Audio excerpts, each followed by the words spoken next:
Recently, our family saw the National Acrobats of China perform. We watched as a woman supported her entire body on one hand, on a pole, upside down, for 10 minutes, all while contorting her body in every which way. Then a group of tumblers sprang back and forth, landing on each other's feet. And for the grand finale, 14 people rode on the same bike. I'm pretty sure our mouths were hanging wide open for the entire performance. The only thing we could say, wow. Now I seriously have this same reaction when I read the book of Acts. Starting with Jesus' miraculous resurrection from the dead, and then as his resurrection power is released into the world, and his followers are filled with the power of the Spirit, people receive back their sight, lame people walk, murderers become missionaries, and ordinary fishermen give sermons that cause multitudes to follow Jesus. Wow!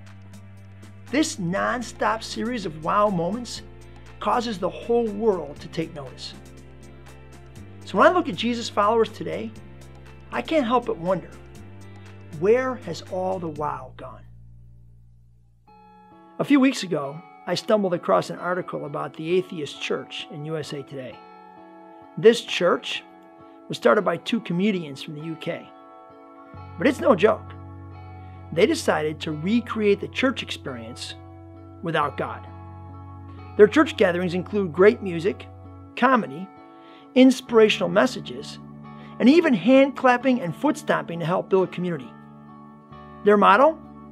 Live better, help often, wonder more. I don't tell you this to make fun of the atheist church or deride their efforts. Instead, it makes me wonder what exactly sets us apart as followers of Jesus. What makes our churches different? What do we offer as a church that no atheist church can? Maybe the better question is, what can we offer? People are looking for something transcendent. They are looking for a God who rises above all the regular stuff they experience every week in their lives. They want to meet someone who causes them to say, wow. Maybe the problem begins with us, Jesus' followers. Maybe our God is small.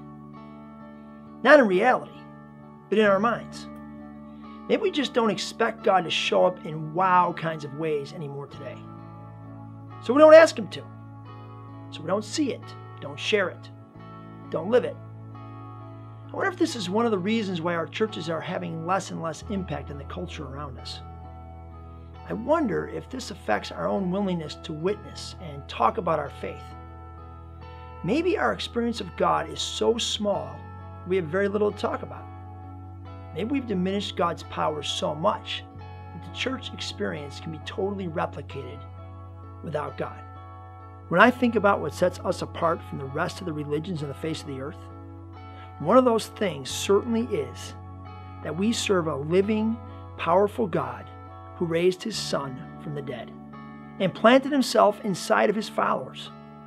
More than anything else, this is what we have to offer.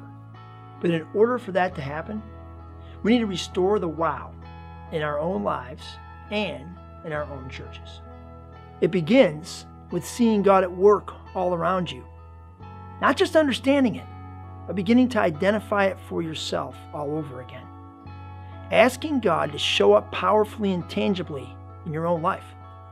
Asking him to release his power through you to change the world for someone out there who needs to know that he is real and with them. When I was a high school teacher, my house constantly got teepeed. You know, got adorned with toilet paper chucked all through the trees and all over the yard. But I remember one particular teepeeing episode more than any other. My wife and I had just returned from a trip out of town, only to find our yard covered in toilet paper. At school the next day, I quickly identified the girls from my student council who pulled off the job.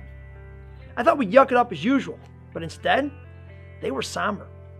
Where was that obnoxious pride over a job well done? Finally, one of the girls told me that the mom who'd driven them out to my house to do the toilet papering was arrested on the way home for drunk driving. Turns out, she was an alcoholic. Through some crazy circumstances, God opened a door for me to enter this family's pain. Toilet paper, drunk driving, an arrest. It may seem like a pretty small story, but through this story, God invited me to help bring new life. As you go through your day, are you asking God to show you where He is already at work around you? Are you asking Him to show up and move in power around your life? God is dying to enter our world, His children's worlds, whether they know Him or not. He wants to do that through our lives, by moving in and around and through us. Do you have a story of a time when God moved powerfully in and around your life? I think it's time to share our stories and begin to introduce the world to our very alive and powerful God. It's time to bring the wow back.